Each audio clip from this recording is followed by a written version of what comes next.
Mayong hapon, Negros. Ini ang Digicast Negros 10. Ang nagapanguna nga napulo ka mga balita sa isla sang Negros ang amo ni gadulong sa inyo. Updin niyo kami via Facebook, YouTube, kag sa amon nga website www.digicastnegros.com. Kag sarama kami malanto sa Kikat Channel 11 sa Kabangkalan City, Himamaylan City, kag Banwasang Ilog.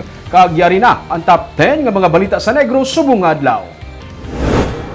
Mga pribado nga ospital sa Bacolod, wala na nagabaton sa COVID patient bangod puno na. CLMMRH halos puno naman. Bacolod City, may siyam kabago nga kaso sa Delta variant sa COVID-19. Sa Ilog, 3 ka mga ginapatihan katapos ang NPA patay 3 pilason sa engkwentro sa katapos ang Special Action Force ng PNP. Sa Bacolod, may shooting incident na naman nga nagduntad 1 patay 1 pilason. Kag sa Good Vibes, may The Free Store nga gitsuguran sa Talisay City Hall. Inatanan sa Digicast Negros 10.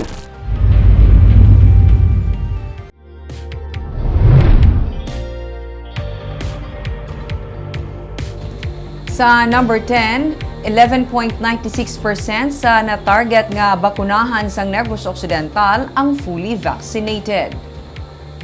218,276 ang fully vaccinated kag 296,395 ang kabilugan nga nabakunahan nga nagalakip na sa nadapatan sang first kag second dose. Sunod kay Provincial Administrator Rayfrando Diaz, ang dalagan sang pagbakuna nagadepende sa ginapadalaman nga supply sang national government. Nagahulat man ang probinsya sang dugang nga bakuna gikan sa gin-order sini nga AstraZeneca vaccines. Padayon ang vaccine rollout sa karon kag subong nga adlaw, Pfizer ang ginpadala nga bakuna sa mga LGU. Sa Huwebes naman, mag-roll out sang Pfizer kag AstraZeneca sa Negros residences sa idalom sang Barangay Kapitolyo program para sa yadtong yara sa A4 category ukon mga essential workers. May nag-abot nga duga nga vaccine sang Sabado pero ang 50,000 nga Sinovac vaccines ang na-allocate na bilang second dose. Kulang lang galing, wala gid sa may nag-abot. No? Paano sa may nag-abot man? May nag-abot galing nga Pfizer, amo na ningin na tapos Sinovac.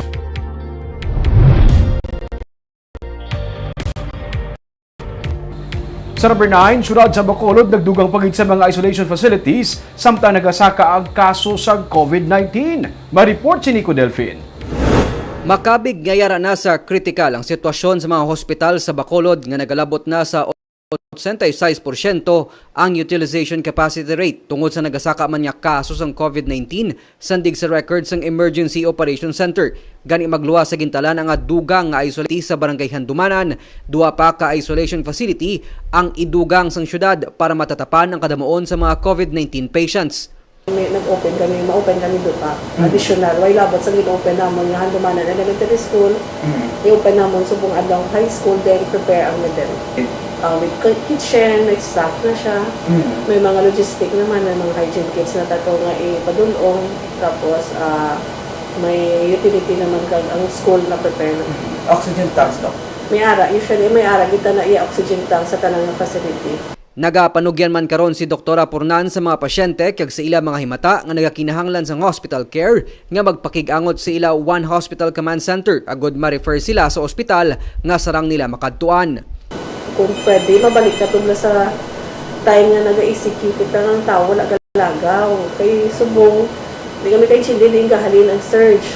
So, base damo na naga-party, nga wala siyempre kapanago lang. So, hindi man nila matago kung mag-symptomatic na sila. Kay they need to be hospitalized, di ba? So, amo na, mapangabay nato nga follow lang din ang health protocols tani. ECQ mindset nga daw pagtanaw mo sa tao wala may COVID ka na, so hindi ka magsagay istorya. Tungod man sang kadamuon sa mga COVID-19 patients nga naghinyo sang bulig, madamo sa mga healthcare personnel sang Disaster Risk Reduction Management Office ang may kabudlayan sa pagserbisyo bangod sang sitwasyon. Magluwas abi sa pagresponde sa mga emerhensya, pila sa ila ang gintala na mansion team. Sa dugay nag-adjust naman sa with regards sa operations sa normal, sa COVID. Ang gaka-stress lang ang tungod ginaproblema naman pati not only pati hospital wala man ang ginaproblema vehicular accident ginaproblema pag inamon na. So Grabe, gito na ba't siya? bantaan kami. Usually may kilala nga big boss bantaan mayara kisang siguro hindi naman maisip may armas nga distansya samon nga ginatago sa likod. May time nga mayara ko nga personnel nga gabi nga naging pa-extract ang dumanan. Sa piyak sang sitwasyon sa mga ospital, hugot nga nagapanawagan ang pamunuan sang DRRMO upod sa EOC sa pumuluyo nga magpabakuna sa mga COVID-19 vaccination centers kag kung nagabatsyag sang sintomas ng COVID-19, hindi gid magduwa-duwa nga magpakonsulta kag ipaiway ang self-medication agud man hindi mabutang sa peligro ang ila kabuhi. Nico Delfin para sa DGCast Negros.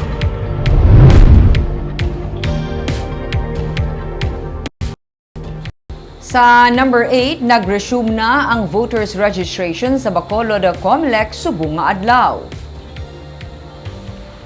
Ang personnel sa talatapan sa Provincial Election Supervisor amo ang nagserbe sa voters registration. Si Acting Provincial Election Supervisor Attorney Fatima Aspan sa karon ang nagapungko man bilang Elections Officer sang Bacolod. Suno kay Aspan, ang iya nga talatapan na magapatigayon sang voters registration sang Comelec Bacolod tubtub nga ini sila ang mahatagan sang clearance nga pwede na sila makabalik trabaho. Ginpatigayon ang disinfection sang Lunes sa talatapan sang Comelec Bacolod matapos nga may nagpositibo sa COVID-19 nga isa nila ka personnel. Sa maabot nga Biyernes naman, igapaidalom sa swab test ang mga Comelec Bacolod personnel. Suno kay Aspan, ikatlo na ini nga tion nga nag-quarantine katapos ang Comelec Bacolod. Yara na subong sa ulihi nga inadlaw sang voters registration. Target nila nga ma-accommodate ang 400 ka mga registrants karon. So hopefully, hindi na madugangan ang nag-positive and they can be issued with a clearance sa aton nga City Health Office. Kay tungod nga katatlo na nagsira ang Comelec Bacolod, damo na sang aton nga wala ang mga butante wala naton, wala nakaparehistro. So nag-ano kami anay temporary kami nagpatigayon sang registration. Sa number 7,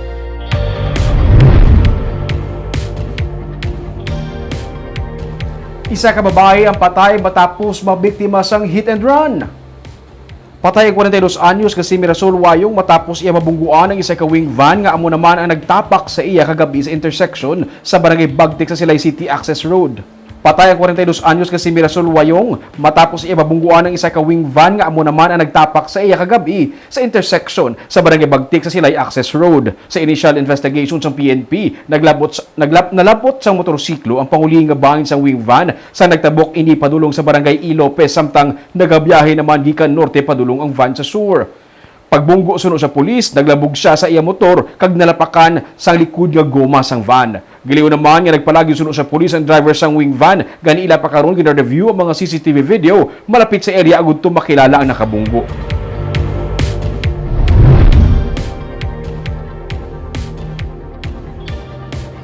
Sa number 6, personnel sang Coast Guard ang nasapwan nga patay sa ilang nga training center.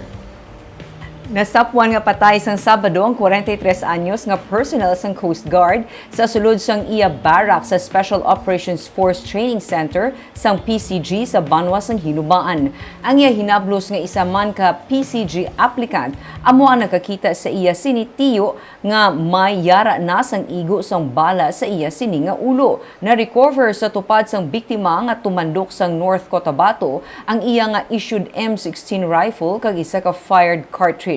Suno kay Police Lieutenant Jaime Dequilio, Deputy Chief sang Hinubaan PNP, hindi pa nila mapatud sa karon kung bala naghikog ang biktima o kung posible nga isa ka accidental firing ang natabo. Wala man ginadula sang PNP ang posibilidad nga may foul play sa iya kamatayon. Padayon ang investigasyon sa karon sang PNP. Greetings to the DGCast Negros family on its first anniversary. The 1987 Constitution recognizes the invaluable role of the free press to a vibrant working democracy and to the overall development of our society. I thus congratulate the DigiCast for promoting its brand of responsible online journalism and information broadcasting for the benefit of all Filipinos, not only in Negros but all over the country and abroad. Thank you, and may you have more success in the future.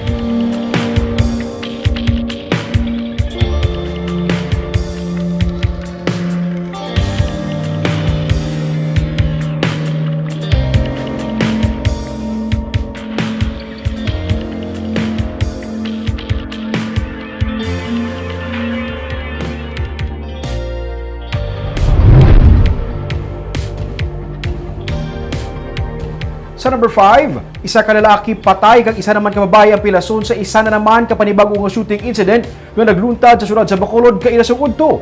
Ma-report si Nico Delfin. Dead on the spot ang isa ka lalaki ang ginkilala sang kapulisan nga si alias Chris samtang nagaligid sa kilid sang footwalk sa Purok Lampirong, sakop sang Barangay 2 sang Sinilanga Udto. Ang biktimang may pila sa ulo tugas ang pagpaniro sang wala pa makilala niya gunman. Isa pa ka babae nga ginkilala naman kay alias Lorraine sang syudad sang Talisay ang ginhingagaw naman sa ospital sa mag-angkon sang pila sa ulo. Suno sa mga nakasaksi, ang babae amo ang una gintiro sa makaduwa ka beses ang gunman nga nagasuksok sang puting nga t-shirt kag naka-helmet. Nakita ko lang ito nga naglabay. Naglabay, away ko madabi ko gaya ilang pasan niya. Amo na ito nakita ko yan. Bakit nagkakaab ko na dulaan ka ni mo nayayday ko daan bago ko na-stock daan sa mo. May nag-stock ko daan sa mo. Nakabati ka linupok? Mga bumiro, dula ka lupok sa punta to. So, kaya kabalo ko nung sinubing kiro sa punta. Tapos nakita ko ito may ganun daw na bagwa. Naka-helmet siya, naka-mask iton. Okay. Pero may nagbakal sa tanggi, nakita ko. Pagbakal sa tanggi, ang tao nga nagbakal, agyan niya lang na agin bira sa ulo Ginausisa pa sang katapos ang Police Station 2 kung anong motibo sa krimen kag kung anong relasyon sa mga biktima nga ginpangtiro sang nalagyo nga gunman. Nagwa nga lunsay pangayaw ang mga biktima sa among nga lugar. Nico Delfin para sa DigiCast Negros.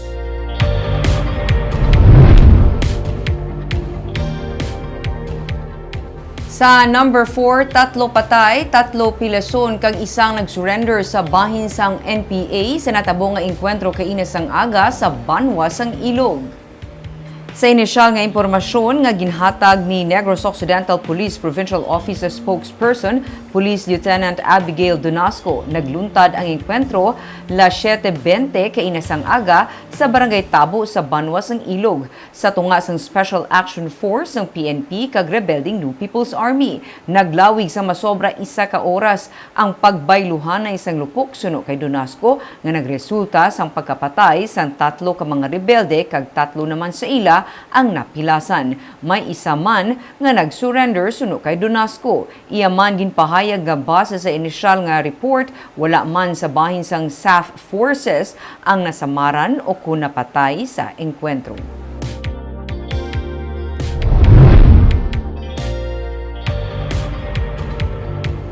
Sa number 3, iga-convert sa Negros Occidental ang Governor Valeriano Gatuslao Memorial Hospital sa Himamaylan City bilang ikatatlong COVID-designated hospital. Sunod kay Provincial Administrator Refrando Diaz, ini ang ginmando ni Negros Occidental Governor Eugenio C. Lacson kasunod sa pagtimbuk sa COVID-19 cases sa probinsya. Halos puno na ang mga COVID-designated hospital sa Valladolid kag Cadiz. Kung mabuksan na ang 5th floor kag mahuma ng annex ng hospital sa Cadiz, sara nga madugangan sang 120 ka COVID beds ini. Ang mga regular patients sa ospital sa Himamaylan ang iga-refer na sa ospital sa Kabangkalan kung matigayaw na ang pagplastar sa ospital sa Himamaylan bilang COVID-designated hospital. Sa nagdigad nga 24 oras, 200 suno sa kay Diaz ang bago nga kaso sa COVID-19. 1,534 ang kabilugan nga kaso sa Setyembre, kag tunga-tunga pa lamang karon sang bulan. Sa Agosto, sa bilog nga bulan, 1,589 ang gid-report nga COVID-19 cases. Mataas man ang death rate sa datos sa Provincial Incident Management Team as of September 13, 8 ang gid-report nga napatay. Bisan gani ang mabukal nga nagaserbe nga healing facilities ang provincial government employees ang puno man suno sa kay Diaz. Magluwas sa mga ospital, magadugang man sang tawo sa oxygen plant sa probinsya kasubong man nga maga-upgrade. Target sini nga makaproduce sa gikan sa 50 tanks sa 180. Mga 300% ang ginsaka sa konsumo sa oxygen sa mga ospital bangod nga ang mga pasyente nga nagaka-admit gikan sa moderate to severe cases ng COVID-19. Nagdugang naman sa mga high-flow machines sa ospital bisan pa sa mga equipment nga ginagamit sa mga healthcare workers. Ang August na 1,589 lang. Subong tunga pa lang sa month. Dotupungan ta ng August ang rate. So that's how bad it is now. And I hope people are aware of this and they should act accordingly. No?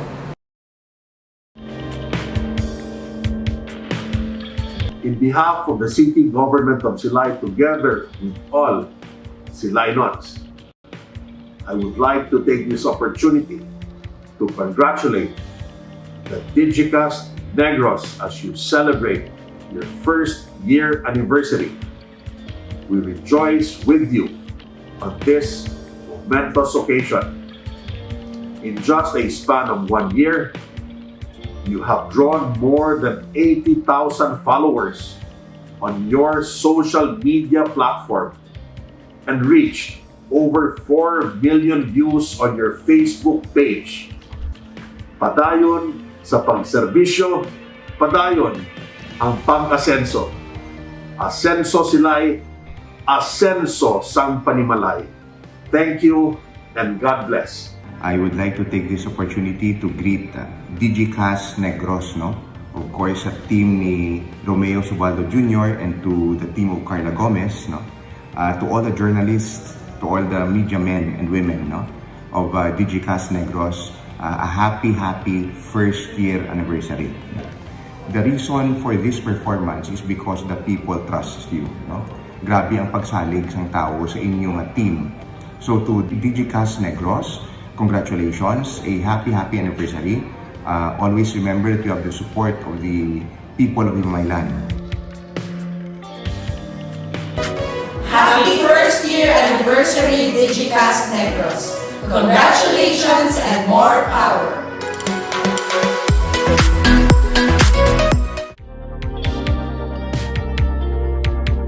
Sa number 2,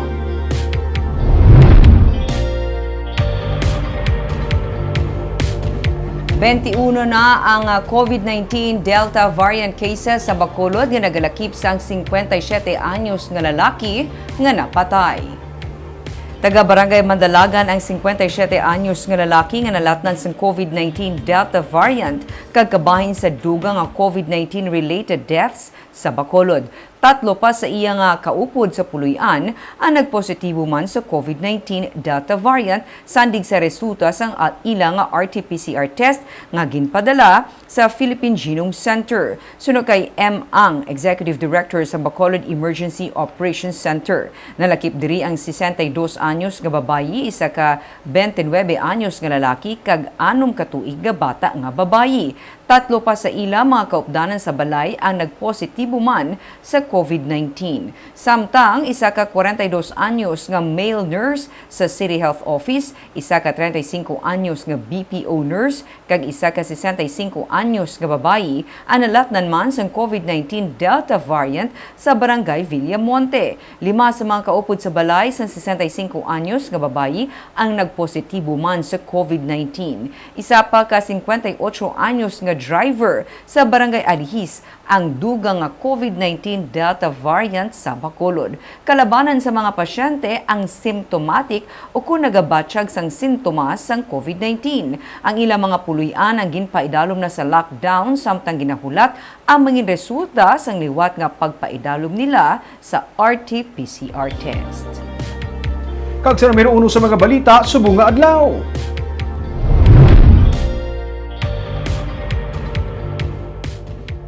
Halos tanan ng mga private hospital sa Bacolod City wala na nagabaton sa COVID-19 patients. Kung magbaton gid man, kabahin na inisang waiting list.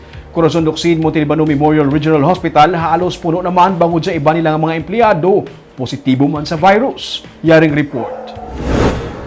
Gintawgan sang Digicast Negros ang tanan nga mga private hospital sa Bacolod agud hibaluon kun bala nagabaton pa sila sa COVID patients. Halos tanan hindi na makaakomodar bangod puno na. Ang Bacolod Doctors Hospital, mga ika-40 na sa waiting list ang magasulod nga pasyente as of 11 a.m. Sa Metro Bacolod Hospital, puno naman. Masobra sa 30 ang yara sa waiting list.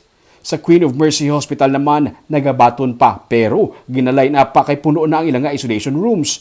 Wala sila naghahatag sa numbers kag ginatawagan lang ang pasyente kung may bakante na.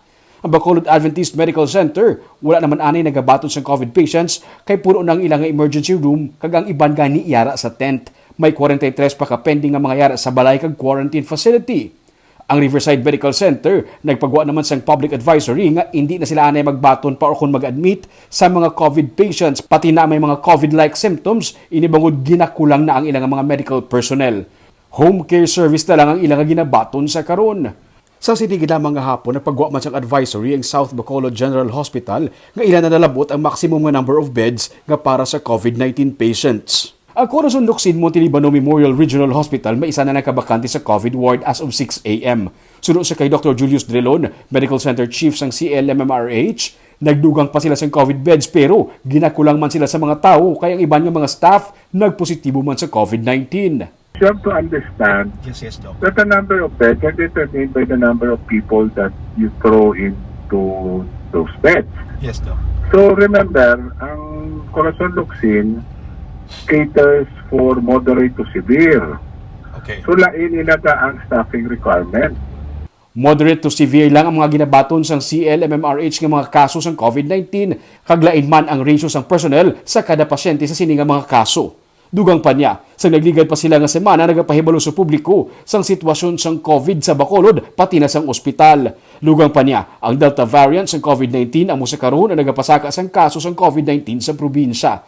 Damlag pa, ginsinig man ni Dr. Chris Rongo ng Deputy for Medical Data and Analysis sa Bacolod Emergency Operations Center nga mahimo magdamo pagani ang variant sang COVID-19 kag ang pagpabakuna amo nang gid ang makapahagan-hagan sa epekto sini sa mga pasyente.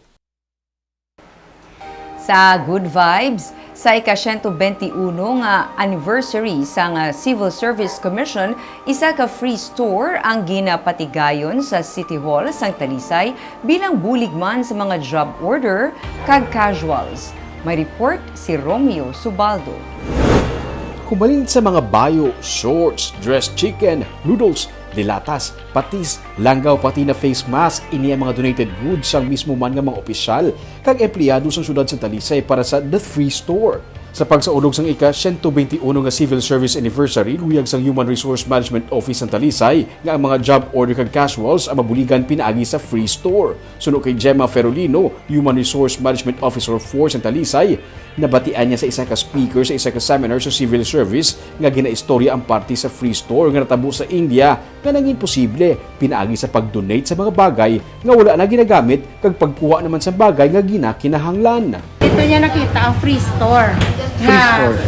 People are invited to donate whatever they do not need nga like mga household items nila o mga personal items nila at i-donate na nila sa free store, and at the same time they are free also to pick from the store whatever item available nga they think they need. Sa ikaduha nga adlaw sang The Free Store sa likod ng City Hall kay na nagpilang traffic enforcer nga si Macario Bacaro kag ang 60 anyos nga si Winnie Viñales nga isa ka garbage collector. Dako ang ila pagpasalamat nga may amo sining aktibidad sa City Hall kay dako ini nga bulig para sa ila. Panahon nga pandemic may hatag ng oportunidad. Salamat. Di ko na sa inyo. Sila mas madamo, may lupot ang panaga. Dako pangabulig. Dako yung bulig.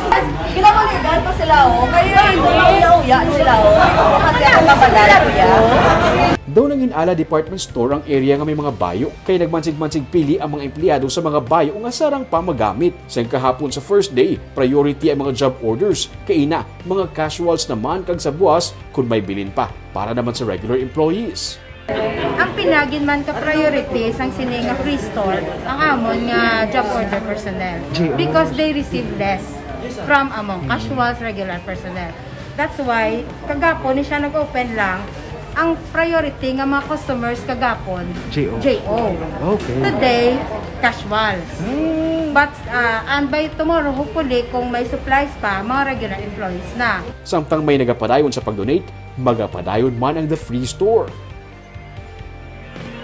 Parang buhay na combination sa isang community pantry at the same time do barter. Ay, oo. Yung concept, no? Barter. Oo. Nami man lang, no? Kay whatever nga may ara ka, pwede mo ma-share. Kag, sige, ako may kulang ko. Basic, pwede man yung Iba barbayo, sapatos, pwede. Wala mo nabigyan na gamit. Doon pagutok naman sa balik. Kag pwede magamit sa iba na di gisi-gision na. Oo. Pwede po ito mabutang para mapusdan man sa iban nga tao. Atong ginapangimbulahan man, no? Ang Civil Service Commission sa ilang anniversary. Kag gusto sang Talisay City ito nga Human Resource Board nga department nga tani masunod man sa iban pagin nga mga city hall or municipal hall. Best practices. Kaga po yan itong mga balita sa Negros subong nga adlaw. Kay man sa panahon karon importante nga may ihibalo ka sa nagakatabo sa imo nga palibot. Pero dapat balanse kag eksakto ang mga impormasyon. Padayon kami nga magapangalagad sa Negrosanon. Ako si Barbara Mijares. Tugtog sa buwas, ako naman si Romeo Subaldo. Mayong hapon.